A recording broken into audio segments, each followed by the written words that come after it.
আরে বাহ! পাকিস্তানি পেশোয়ারি বিফ রান্নার রেসিপি। হ্যাঁ, আজ আপনাদের মাঝে শেয়ার করব সেই ভাইরাল পেশোয়ারি বিফ রান্নার রেসিপি একদম মশলাবিহীন। আসসালামু আলাইকুম, ঘরকোনা চ্যানেলে সবাইকে স্বাগতম। আজকে যে রেসিপিটা শেয়ার করতে যাচ্ছি এটা সোশ্যাল মিডিয়াতে খুবই ভাইরাল একটি জনপ্রিয় খাবার, আর তৈরি করাও খুবই সহজ। একদম পারফেক্টভাবেই প্রথম দেখাতেই এটা তৈরি করে নিতে পারেন। অসম্ভব মজার হয়ে থাকে। তাহলে চলুন শুরু করা যাক।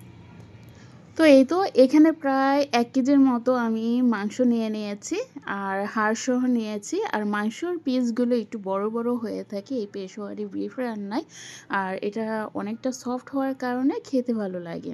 তো আমি চর্বি সহকারে নিয়েছি।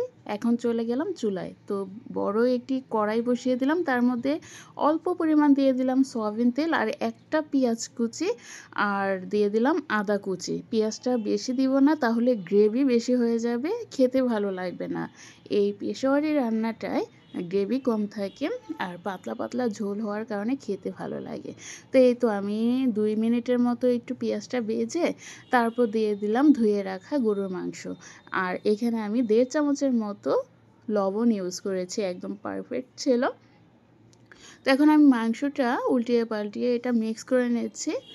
তো মাংস থেকে অনেকটাই পানি উঠেছে, আর এই লবণ পানির কারণে আপনার গরুর মাংসের ভিতরে লবণটা প্রবেশ করবে।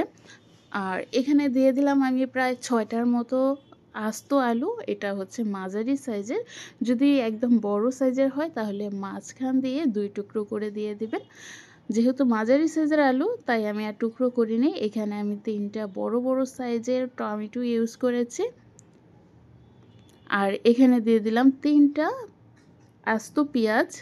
তারপর দিয়ে দিলাম 6টা রসুন, আস্ত রসুন। এই রসুনগুলো খেতে ভালো লাগে। তারপর এখানে অনেকগুলো কাঁচামরিচ দিয়ে দিলাম,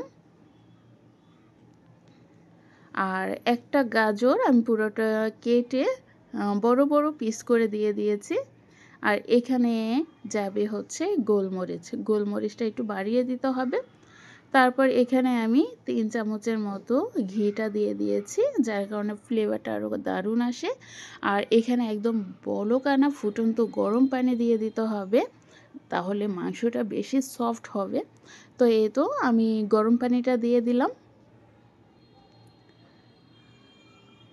গরম পানি দিয়ে ঢাকনা দিয়ে ঢেকে আমি হাই হিটে এটা বলক আসার আগ পর্যন্ত রান্না করে নেব। এই তো বলক চলে আসছে। বলক চলে আসার পর এটা চুলার আঁচ একদম লো ফ্লেমে 2 থেকে 2.5 ঘন্টার মতো রান্না করে নিতে হবে। তো আমি 2 ঘন্টা 15 মিনিট পর ঢাকনাটা উল্টিয়ে দিয়েছি, আর দেখতেই পাচ্ছেন মাশাআল্লাহ খুব সুন্দরভাবে সব কিছু একদম কুক হয়ে গেছে। আর সাইড থেকে কিন্তু তেল বের হয়ে আসছে। যখন সাইড থেকে এভাবে তেল বের হয়ে আসবে তখন আপনার রান্নাটা কমপ্লিট হয়ে যাবে। আর আমি একটু গ্রেভিটা দেখাচ্ছি, একদম পারফেক্ট, একদম পাতলা। তো এই গ্রেভিটা খেতে কিন্তু খুবই ভালো লাগে, আর খুবই হেলদি একটি বিফ রান্না বলতে পারেন, কারণ এখানে কোনো ধরনের মশলা নেই।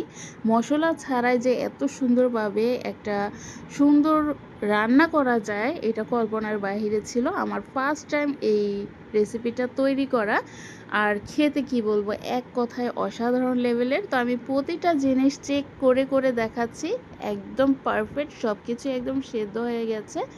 আর রসুনগুলো এবং গাজর আলু দেখতেই পাচ্ছেন চাপ দেওয়ার সাথে সাথে নিমেষে গলে যাচ্ছে। তো এখন মাংসটা চেক করে নেওয়ার পালা। দেখতেই পাচ্ছেন চামচটা দেওয়ার সাথে সাথেই খুব সুন্দরভাবে কিন্তু ছুটে আসছে। খুব সুন্দরভাবে গরুর মাংসটা একদম সিদ্ধ হয়ে গেছে। আমি চামচে চাপ দেওয়া মাত্রই নিমেষে সব কিছু গলে যাচ্ছে। এটা দেখে আমার কাছে এতটা ভালো লেগেছে, আর সব কিছু মিলিয়ে দুর্দান্ত, এক কথায় অসাধারণ। আমি তো তৈরি করেই অবাক হয়ে গেছি যে এত কম মশলায়, মানে মশলা ছাড়া কিভাবে এত সুন্দর এবং এত স্বাদের একটি বিফ রান্না করা যায়। দুর্দান্ত এক কথায়। তো আপনারা এইভাবে ট্রাই করতে পারেন। এই তো আমি একটা হাত দিয়ে চেপে দেখাচ্ছি, গরমের জন্য বেশি চাপ দিতে পারি নাই, তো অল্প চাপই দেখেন কতটা সুন্দরভাবে ছুটে আসছে। আর খুবই দারুণ ছিল। এটা রুটির সাথে কিংবা নান রুটির সাথে পরিবেশন করতে পারেন। অসম্ভব মজার, ট্রাই করবেন, ইনশাল্লাহ ভালো লাগবে।